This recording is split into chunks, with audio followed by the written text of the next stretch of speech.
Karena jalan Jakarta sekarang, chaosnya ampun dah. Kali ini gue akan membahas soal kopi yang punya asam lambung yang suka naik tiba-tiba setelah minum kopi. Bisa, astagfirullahaladzim.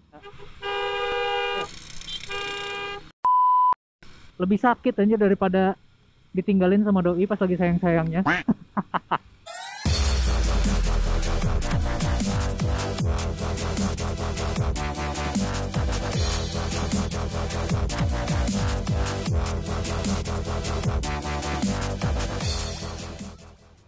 What up fellas, balik lagi sama gue di jalanan kota Bandung. Ya, hari ini gue berangkat terlalu sore karena tadi hujannya ajaib. Di sini hujan, di sana enggak, di sana enggak, di sini yang hujan. Jadi gue mau berangkat dari jam 12-an. Dan ternyata hujan, tapi di sana nggak hujan. Giliran di sini panas terik, di sana yang hujan. Bingung gue jadi nggak berangkat-berangkat. Buat teman-teman yang daerah Bandung Timur yang mau ke arah barat gitu, gue saranin teman-teman lewat Gatsu aja, jangan lewat apa tuh, Jalan Jakarta. Karena Jalan Jakarta sekarang, chaosnya ampun dah. Gue aja kemarin setengah jam loh, nyaris setengah jam ngelewatin itu doang, Jalan Jakarta doang.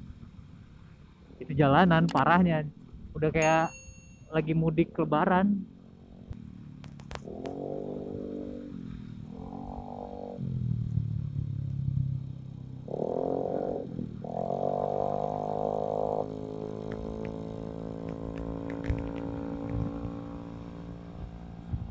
Bye bye.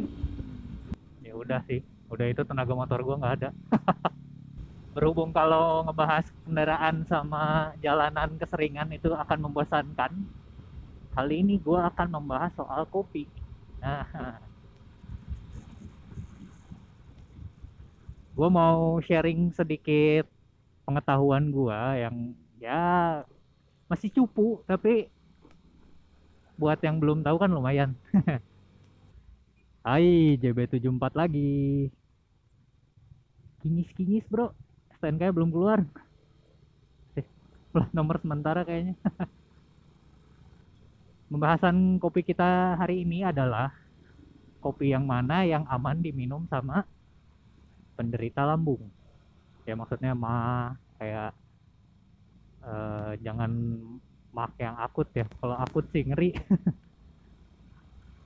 Yang punya asam lambung yang suka naik tiba-tiba setelah minum kopi. Sebetulnya mungkin banyak yang belum tahu, makanya kenapa orang yang punya penyakit lambung, yang punya asam lambung tinggi bisa kembung saat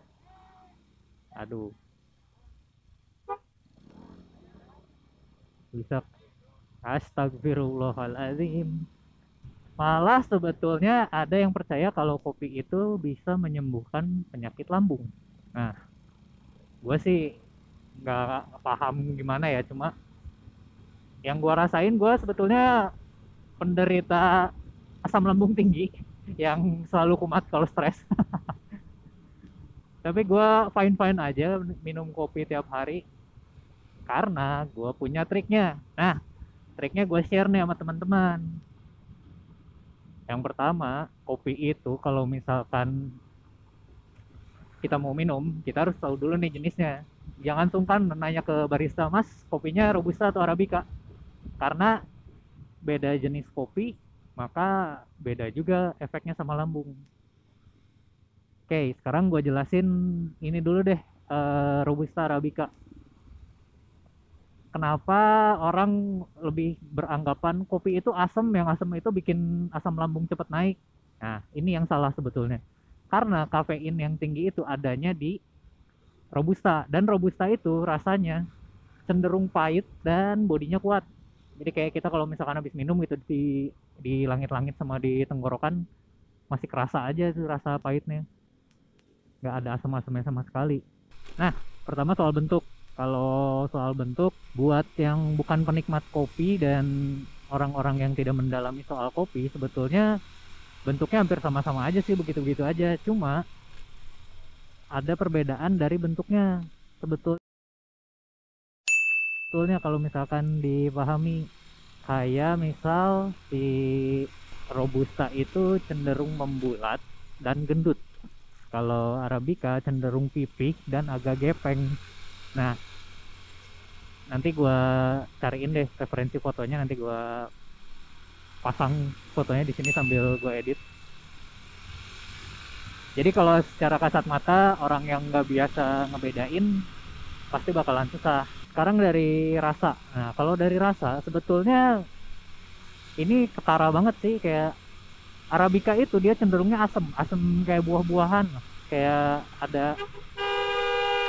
Kalau untuk robusta dia bener-bener body yang tebel dan strong banget gitu. Dan dia lebih pahit. Kalau misalkan kita minum, nempel kayak yang tadi gua udah bilang tuh. Kalau arabica tuh cenderung pas kita habis minum loss gitu, lewat, ya udah beres. Terus sekarang dari kafeinnya. Nah, ini sebetulnya yang akan memicu asam lambung. Kafein, bukan dari asam atau enggaknya. Kalau arabica itu cenderung kafeinnya rendah, dan kalau robusta dia lebih tinggi. Makanya kenapa orang kalau misalkan minum robusta pasti lebih melek dibanding yang minum arabica, apalagi yang udah biasa ngopi. Makanya gue pakai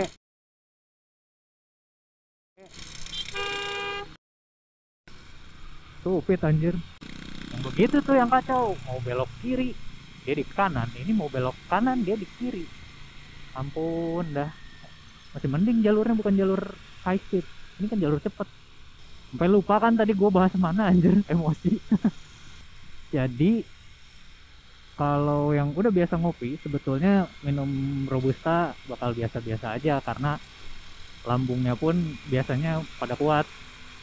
Tapi kalau misalkan yang nggak kuat, gue saranin arabica, dan akan sangat lebih baik kalau misalkan nggak ditambah gula. Even ditambah susu juga sebetulnya jadi agak memicu lambungnya buat kerubuk-kerubuk. Jadi gue pakai Pfizer yang bening nih dari tadi, karena awalnya gue kira bakalan mendung, tapi ternyata malah cerah. Gue cuman bawa Pfizer yang bening karena tadi gue berpikiran akan pulang malam dan pasti repot bawa-bawa terus dua Pfizer. Tapi ternyata silaunya ampun dah. Panjang jalan layang tuh pas Supati gue memicingkan mata anjir. Bayang gak tuh ditusuk matahari? Mata kena cahaya terlalu tinggi, kayak kena cahaya matahari berlebih, itu lebih sakit anjir daripada ditinggalin sama doi pas lagi sayang-sayangnya. Nah, oke, balik lagi ke topik. Nah, jadi kalau buat temen-temen yang doyan ngopi tapi bermasalah dengan lambung, jangan ragu-ragu buat nanya ke baristanya. Tanya ke si barista ini kopinya robusta atau arabica, karena mereka pasti akan menjelaskan dengan senang hati kok. Barista itu dilatih untuk seperti itu.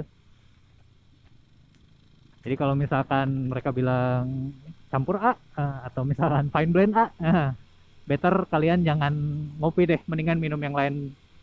Kalau masih ada campuran robustanya meskipun sedikit, udah dipastiin deh, nanti teman-teman pasti naik asam lambungnya. Jadi better minum kopi yang 100% arabica, kayak di kedai gua. Promosi. Atau kalau teman-teman pengen nyetok kopi di rumah, kalau yang pengen punya stok gitu buat tiba-tiba pengen nyeduh sendiri, gua menyarankan untuk kalian beli kopi yang decaf, yang di kafein. Nah, itu bakalan lebih juara lagi, aman buat lambung. Ya karena memang sebetulnya yang jadi masalah buat lambung itu kafeinnya, bukan karena asamnya si kopi. Gitu, teman-teman. Ya, sekian video gua hari ini. Semoga apa yang gua utarakan berdasarkan pengetahuan gua sendiri ini bisa berguna dan bermanfaat buat teman-teman. Semoga ini menjadi video yang informatif. Terima kasih sudah menyaksikan video gua, dan see you on my next video. Bye bye.